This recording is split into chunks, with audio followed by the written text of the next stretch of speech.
Allergy, दमा, इसका relations क्या है? तो बच्चों में जो दमा होता है उसमें से 90% बच्चों को अंडरलाइंग एलर्जी होती है।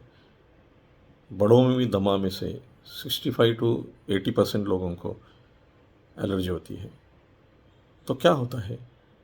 जैसे अपने गद्दे, सोफ़ा, पर्दे, कुशन्स, कार के डीप पॉकेट्स के सीट्स, उसमें डस्ट माइट्स बोल के होते हैं जो दिखते ही नहीं हैं हमें। फिर पोलन्स बोल के परागकण होते हैं जो काफ़ी किलोमीटर तक उड़ के आते हैं, 150 किलोमीटर से लेके 60 किलोमीटर से। जैसे अपने हवा घर में कभी अगर कोई सनलाइट आती है कई कॉर्नर से तो उसमें कुछ तो हमें फ्लोटिंग दिखता है। तो ये एलर्जेंस होते हैं। फिर फंगस या मोल्ड्स बोलते हैं, सेंट्रल एसी के डक्ट से लेके सब्जियां फ्रूट्स के साथ कहीं गीली अगर वॉल है तो डैम्प वॉल बोलते हैं उसके अंदर।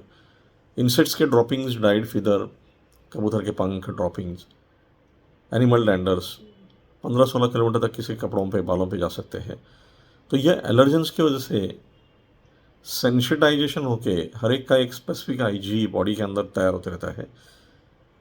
वही जब बढ़ते हुए 1 से 2, 2 से 4 ऐसे करके जब मल्टीपल एलर्जेंस बढ़ जाते हैं या कोई एक एलर्जी की सेंसिटिविटी बहुत ज़्यादा बढ़ जाती है और एलर्जी की पेशियाँ बॉडी के अंदर जब ज़्यादा बढ़ जाती है, फिर वो नाक होने दो, सांस की नलियाँ, और जहाँ पे ये सेंसिटाइजेशन हाइपर सेंसिटिविटी की वजह से जैसे ही कोई dust, smoke, perfumes, strong odours, ये जब, या वेदर, रेनी सीजन या विंटर में जो पोलन्स बढ़ जाते हैं, तो इससे इमीडिएटली इनको हाइपर सेंसिटिविटी होने की वजह से छींके, सर्दी, खांसी, ब्रोंकाइटिस, दमा ऐसे अटैक आना चालू होते हैं।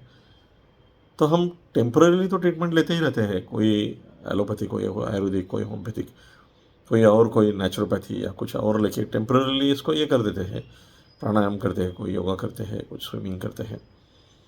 लेकिन लॉन्ग टर्म के लिए इसका फ़ायदा होता है क्या?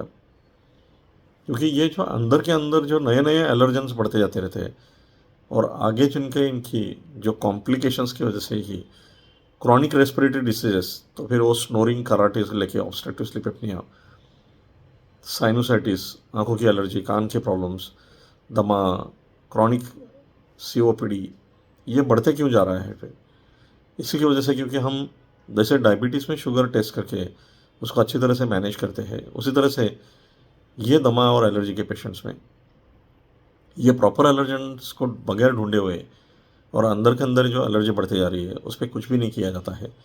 इसी के लिए ही टेम्परली लक्षण कम होते हैं तो पेशेंट्स को लगता है कि अभी हमारा ये प्रॉब्लम सॉल्व हो गया, लेकिन ऐसा नहीं होता है। अंदर के अंदर एलर्जी चलती रहती है, फिर वो नाक से आँख में जा सकती है, साइनस में, सांस की नलियों में जाके ब्रोंकाइटिस, अस्थमा में, या कान में जाके डिफनेस से लेके चमड़ी में जाके स्किन एलर्जी, या पेट में जाके फूड एलर्जी, ऐसे कहीं भी जा सकती है।